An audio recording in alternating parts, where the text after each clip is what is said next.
자, 예수 믿는 사람들에게 성령이 임하게 되는데요, 성령이 있어야 하나님의 사람들입니다. 예수를 구주로 제대로 고백하는 모든 사람은 성령이 있어요. 성령이 없이는 하나님을 아버지라고 부를 수가 없습니다. 근데 성령께서 우리를 위하여 무엇을 하시나요? 오늘 여기 말씀을 보게 되면 성령은 크게 우리에게 두 가지 역사를 하고 있는 것을 봅니다. 첫째는요, 우리를 도우시고 계시고, 두 번째는 우리를 위하여 기도해 주십니다. 자, 이 큰 틀 안에서 우리가 말씀을 보도록 하겠습니다. 로마서 8장 26절인데요. 자, 이 말씀을 제가 여러 번 반복해서 보게 될 텐데요. 이와 같이 성령도 우리의 연약함을 도우시나니. 자, 성령이 뭘 한다고 되어 있습니까? 도우신다라고 되어 있어요. 성령의 삶은 우리의 삶을 대신 살아주지 않습니다. 내가 예수를 믿고 난 이후에 그때부터는 성령께서 나를 주장해서 나의 삶을 대신 살아주지 않아요. 내가 하나님의 자녀로서 살아야 할 나의 몫이 있다는 것이죠. 그런데 혼자 두지 않고 성령께서 나를 도와주십니다. 성령께서 도와주시는 목적이 무엇이죠? 목적이 뭡니까? 이와 같이라고 하는 이 말씀을 보게 되면 그 바로 전에 문장 속에서 무엇을 말씀하시는지를 확인해 볼 수가 있게 됩니다. 그리고 이와 같이입니다. 8장 25절을 보겠습니다. 만일 우리가 보지 못하는 것을 바라면 참음으로 기다릴지니라. 이와 같이. 자, 그러면 이와 같이 성령도 우리를 도와주시는데, 만일 우리가 보지 못하는 것을 바라면 참음으로 기다릴지니라. 바라고 참고 기다리는데요, 보지 못하는 것이 무엇입니까? 천국입니다. 우리의 육신으로 보이지 않는 것이 무엇이죠? 예수입니다. 그런데 우리는 예수를 기다려요. 기다리는 것이 힘이 드니까 무엇이 필요하죠? 인내가 필요한 겁니다. 포기하면 안 되는 것이죠. 그런데 우리가 인내하며 예수를 기다릴 수 있도록 도와주시는 분이 누구냐면 성령이에요. 예수 믿는 사람은요, 성령의 역사가 있는 사람은 여러분의 의지적인 결단만이 아니라 성령의 도우심으로 하나님이 세우시는 그 자리까지, 천성까지 인도해 주실 줄 믿습니다. 그래서 성령의 역사를 사모하고 성령의 역사를 바라보게 되는데, 신앙생활은 자신이 성령의 도우심으로 해야 돼요. 내가 해야 된단 말이죠. 자, 그래서 예수님이 이 성령에 대해서 뭐라고 말씀하셨는지 예수님이 하신 말씀 요한복음 15장 26절을 한번 보겠습니다. 내가 아버지께로부터 너희에게 보낼 보혜사, 예수님의 말씀이에요. 보혜사 곧 아버지께로부터 나오는 진리의 성령이 오실 때에, 자, 성령을 가르쳐서 진리의 성령이라고 그랬어요.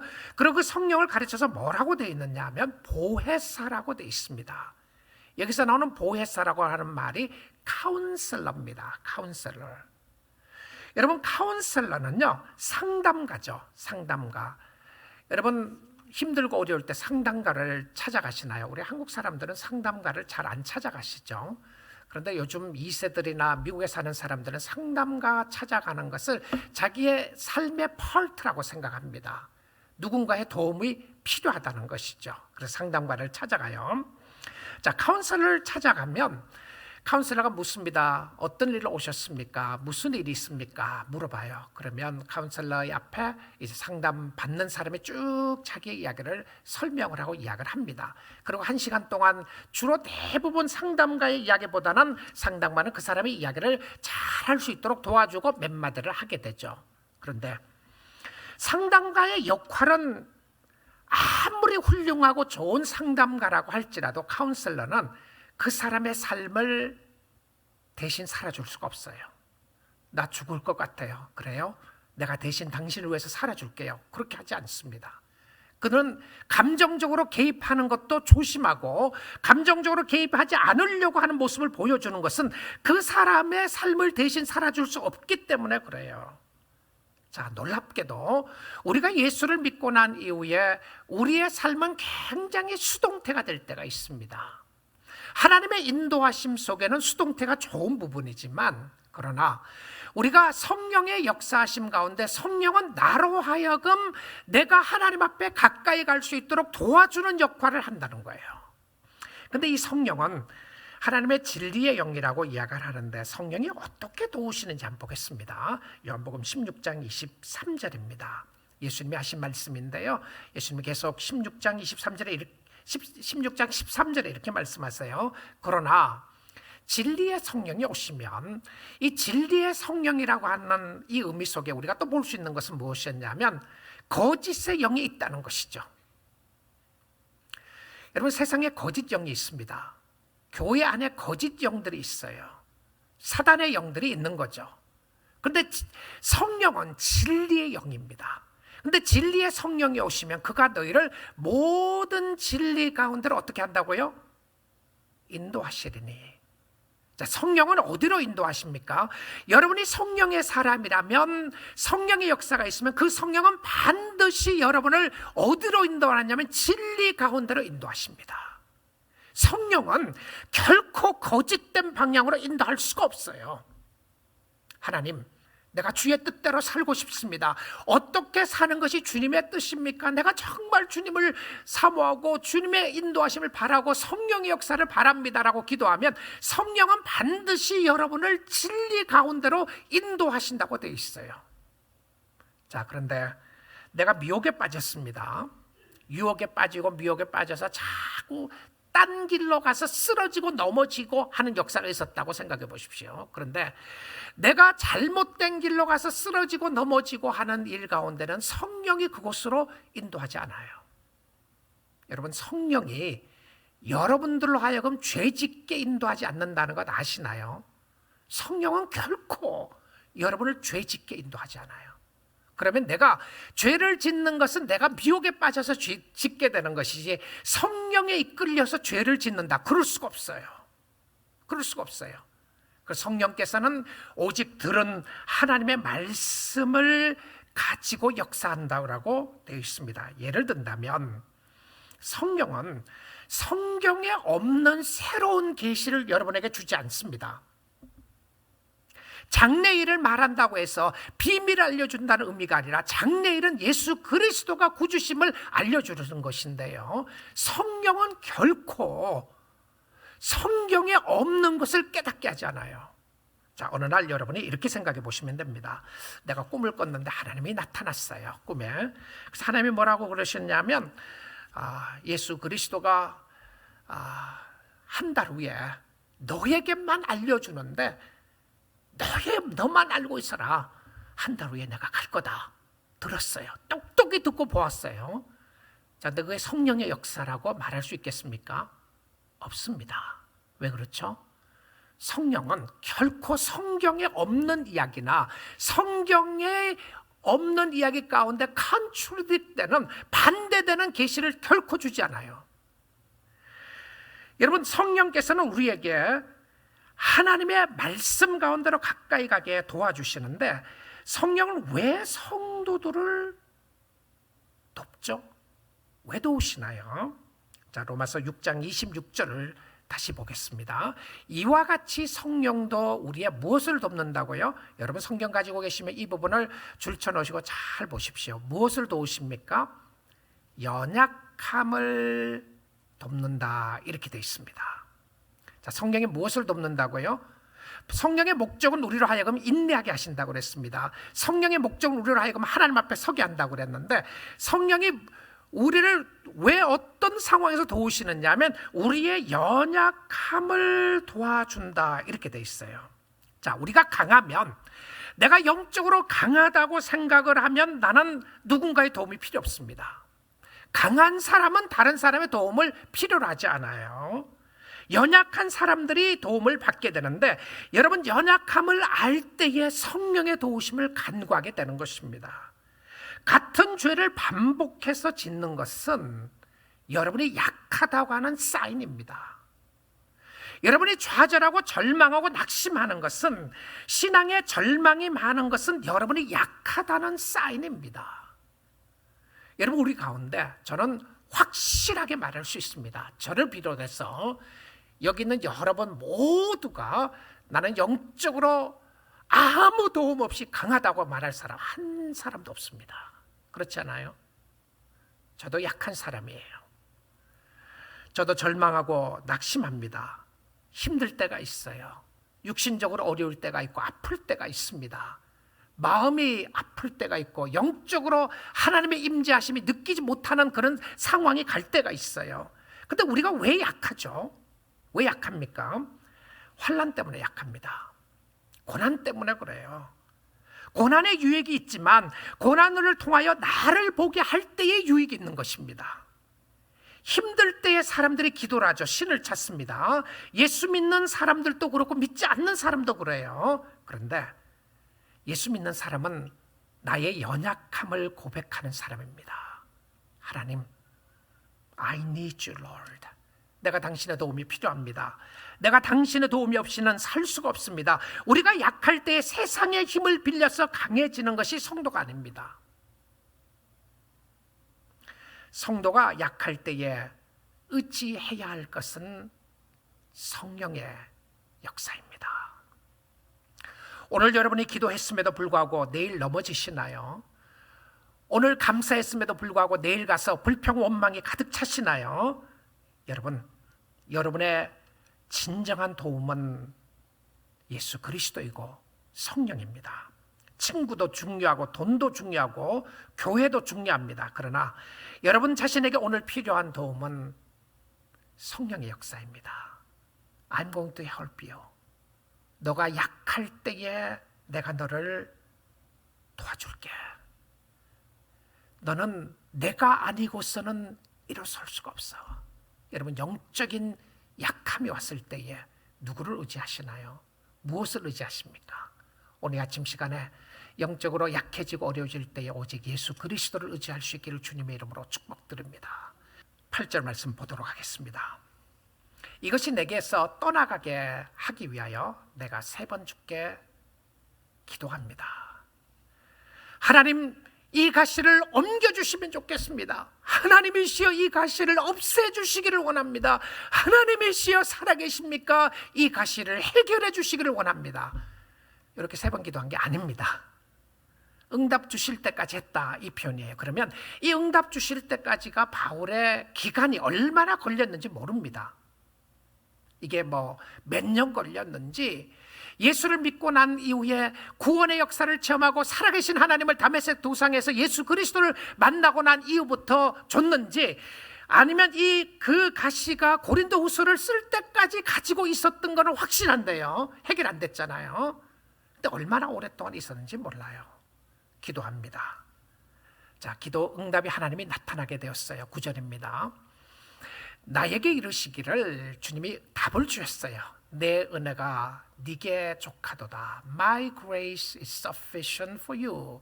이게 응답이 된 겁니까? 안 된 겁니까? 자기가 원하는 대로 응답이 안 됐어요. 그러나 하나님은 응답을 하셨습니다. My grace is sufficient for you. 너 이만하면 됐다, 이거죠.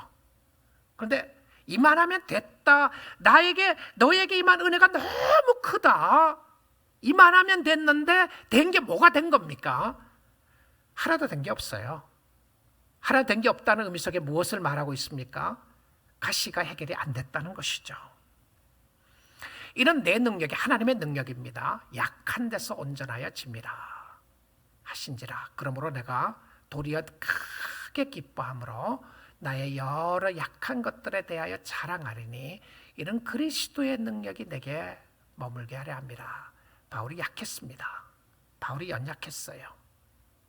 그리고 하나님은 바울에게 있었던 가시를 옮겨가지 않았습니다.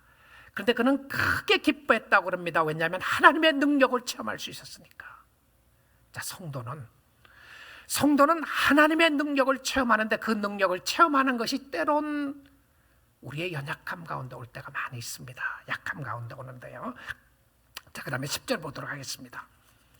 그러므로 내가 그리스도를 위하여 약한 것들과 능력과 궁핍과 박해와 공고를 기뻐하노니, 우리는 이렇게 말을 해야 합니다. 말도 안 돼. 말도 안 돼. 이건 말도 안 되는 소리 아닙니까? 어떻게 바울 같은 사람에게 능력과 궁핍과 박해와 공고를 기뻐한다고 말할 수 있겠습니까? 오늘날 기독교하고는 너무 거리가 먼 것 같아요. 오늘날 기독교는 정말 힘을 가지고 예수를 이용해서라도 내가 힘을 얻는 것이 오늘날 기독교의 중요한 핵심적인 복음이라고 전하고 있는데, 바울이 전했던 복음의 역사는 무엇이었습니까? 내가 얼마나 힘이 있느냐, 내가 얼마나 강하냐, 내가 얼마나 잘하고 있느냐보다 더 중요한 것은 하나님의 능력이 나의 심령 속에 나타나느냐 아니냐를 중요하게 보았습니다. 하나님의 능력을 체험하십니까? 찬양하십시오. 여러분의 약함을 보시게 되시나요? 하나님이 살아계심을 확인하시나요? 감사하십시오. 내가 약한 그때에 곧 강합니다. 자, 우리는 쉽게 넘어집니다. 여러분에게 말할 수 없는 아픔이 있습니까? 여러분의 가시가 있으시나요? 여러분만 알고 있는 육신의 아픔이 있으시나요? 여러분 누구에게도 말할 수 없는 고통과 아픔이 있으십니까? 주님의 도움을 간구하십시오. 주님의 도움을 간구하십시오. 성령의 도움을 간구하세요. 성령께서는 우리를 위해서 돕는 것뿐만이 아니라 성령이 우리를 위해서 무엇을 하신다고 되어 있습니까? 기도해 주신대요. 기도요. 다시 로마서 8장 26절 보겠습니다. 로마서 8장 26절 다시 보게 되면 이와 같이 성령도 우리 연약함을 도우시나니 우리는 마땅히 기도할 바를 알지 못하나 오직 성령이 말할 수 없는 탄식으로 우리를 위하여 친히 간구하시느니라 라고 되어 있습니다. 성령이 말할 수 없는 탄식으로 우리를 위하여 간구하신다. 하나님의 영이신 성령께서 오늘 나의 기도를 담아서 하나님 앞에 나 가지고 나가서 응답을 받을 수 있도록 하는데, 그 이유가 뭐죠? 우리는 마땅히 기도할 바를 알지 못하나. 자, 우리의 연약함이 뭔지 압니까? 육신적인 것만 생각하지 마십시오. 우리의 연약함이 마음적인 것만 생각하지 마십시오. 우리의 연약함이 또 하나 뭔지 아십니까? 영적인 겁니다. 무슨 의미죠? 영적으로 우리는 기도할 줄 몰라요. 하나님의 뜻대로 간구할 줄 잘 모르는 사람들입니다. 자, 그런데 저는 이 말씀을 묵상하고 보면서 저에게 기도에 대한 또 새로운 자유함을 주셨어요. 자유함이 그게 뭔지 압니까? 여러분, 내가 기도할 바를 무엇을 기도해야 될지 모르니까 기도 안 하는 게 아니에요. 기도를 하라고 그럽니다. 기도를 해야 하는데요, 여러분 주 안에 있게 되면 여러분의 기도에 상당한 자유함을 얻을 수 있습니다. 그 말은 무슨 말이죠? 여러분 기도하고 싶은 내용 마음대로 기도하세요. 여러분 자녀를 위해서 기도하시고요, 여러분 병 낫기를 위해서도 기도하시고, 가정을 위해서도 기도하시고, 교회를 위해서도 기도하시고, 자신을 위해서도 기도하십시오. 자유로운 마음으로 기도하시는데, 자, 여러분의 태도와 자세가 굉장히 중요해요. 근데 그게 모든 기도를 담았어요. 그 기도를 담아서 하나님 앞에 올리는 분은 누구냐면 성령이에요. 그 내가 기도 잘못할까 너무 걱정할 것 없고요, 여러분의 마음만 확인해 보면 돼요. 저는 이 말씀을 보니까 기도할 용기가 생기게 돼요. 더 생기게 돼요. 자, 그 말이 무슨 말이죠? 우리가 하나님 앞에 기도한다는 것 자체가 큰 은혜요, 축복입니다. 하나님의 사람이 아니면 성령이 없다고 그랬죠. 그러면 하나님의 사람은 성령이 있기 때문에 여러분이 너무 이것이 하나님의 뜻인지 아닌지 너무 걱정 안 하셔도 돼요. 기도하세요. 간구하세요. 그런데 반드시 이거는 체크해 보셔야 됩니다. 내가 아무리 저 영적으로 좋은 기도를 한다고 할지라도, 내가 아무리 목사가 교회를 위해서 기도한다고 할지라도요, 하나님이 이 교회가 수천 명이 되기를 원합니다라는 기도를 매일 했어요. 영적으로 주의 복음을 전하기를 원합니다. 주의 뜻을 이루기를 원합니다. 주님 채워주시면 반드시 주를 위해서 살겠습니다. 아무리 기도를 한다고 할지라도 영적인 부분을 간구한다고 해서 내가 영적인 사람이라고 말할 수 없습니다. 왜냐하면 나는 무엇을 구하는지도 잘 모르는 사람이에요. 그래서 하나님의 뜻을 간구하고 하나님의 의도를 보는 것이 중요한데요. 자신의 마음을 보는 거죠. 자, 그래서 한 군데 더 살펴보겠습니다. 시편 106편이에요. 12절입니다. 이에 그들이 그의 말씀을 듣고 하나님의 말씀을 듣고 그를 찬양하는 노래를 불렀도다. 자, 요 구절 12절만 보시면 너무 아름답죠. 하나님의 백성들이 말씀 듣고 찬양하고 하나님 앞에 영광을 돌리도록 하나님 앞에 나아갑니다. 얼마나 좋은 모습이에요. 어떤 모습이죠? 예배 모습입니다. 예배 가운데로 나아가요. 자, 예배 가운데로 나아가는 건 너무 좋았는데 성경은 이 시편은 여기서 끝나지 않습니다. 13절입니다. 그러나 but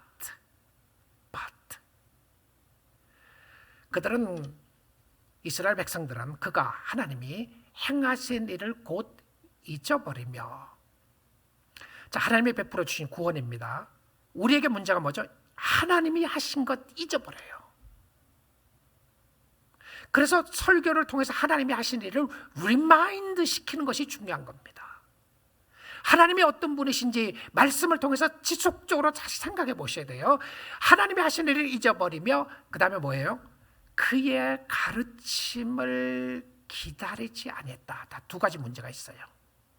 자, 이것이 어디로 방향을 흩어가는지 잘 보게 될 텐데요. 첫째는요, 하나님이 하신 일을 잊어버립니다. 은혜를 잊어버려요. 여기까지 인도하신 하나님을 잊어버리고요. 두 번째는 그의 가르침을 오늘 기다리지 않는 거예요. 상관없어요. 옛날 생각만 하는 겁니다. 옛날에 은혜 받았던 것만 생각해요. 그렇다고 해서 그 은혜를 기억하나요? 아니었어요. 그의 가르침을 기다리지를 않았어요. 자, 그러니까 어떤 역사가 일어나게 되느냐 하면 14절에 봅니다. 광야에서 욕심을 내며, 욕심이라는 단어가 나와요.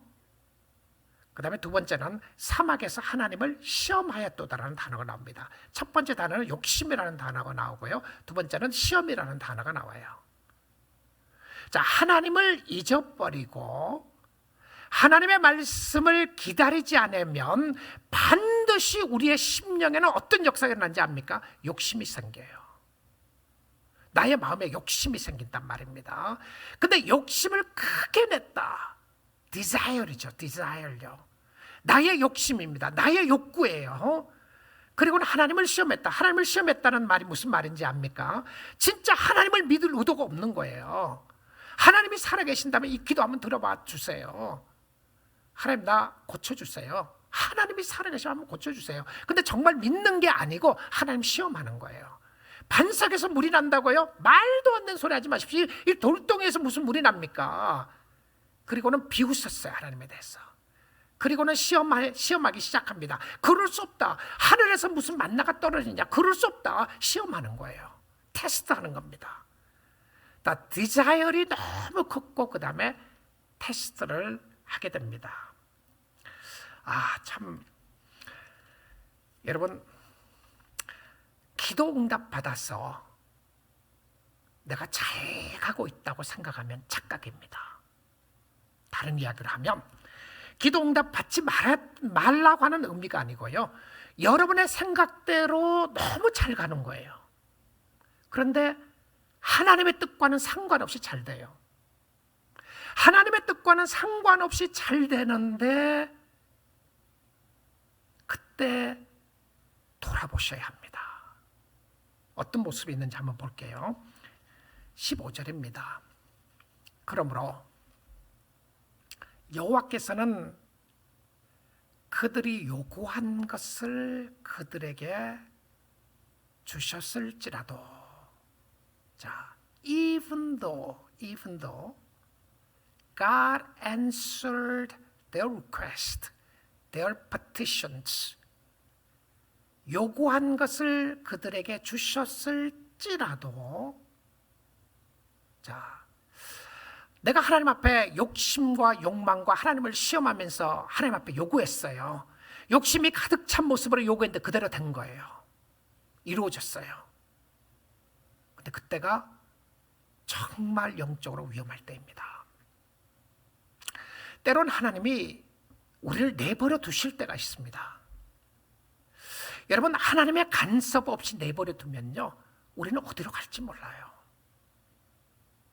만약에 하나님께서 제 자신이 목회하는 동안에 내가 원하는 대로 마음대로 내버려 두셨다면 저는 어느 길로 갔을지 너무너무 두렵습니다.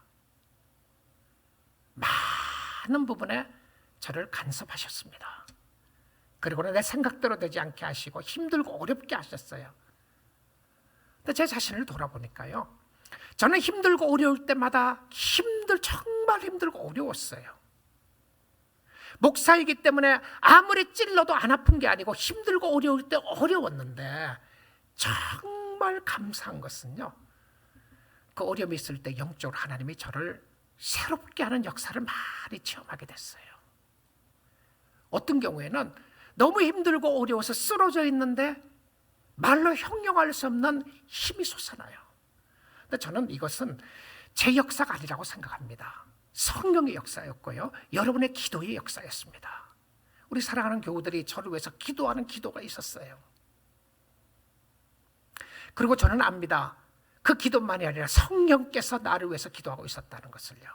그래서요, 여러분 보십시오. 확인해 보세요. 자, 그들에게 주셨을지라도 어떻게 됐습니까? 그들의 영혼은 어떻게 됐다고요? 쇠약하게 하셨도다. 무엇을 이야기하나요? 여러분, 힘들고 어려운 부분만이 아니고요, 여러분이 원하는 대로 다 잘 이루어졌는데 여러분의 영혼이 질식 상태에 있게 되면 여러분, 그 구한 것 잘못됐습니다. 여러분, 우리의 최고의 목표는 기도 응답이 아닙니다. 내가 원하는 대로 응답되는 게 아니에요. 그거는 종교성의 기도입니다. 우리의 최고의 목표는 뭡니까? 주께 가까이 가는 거예요.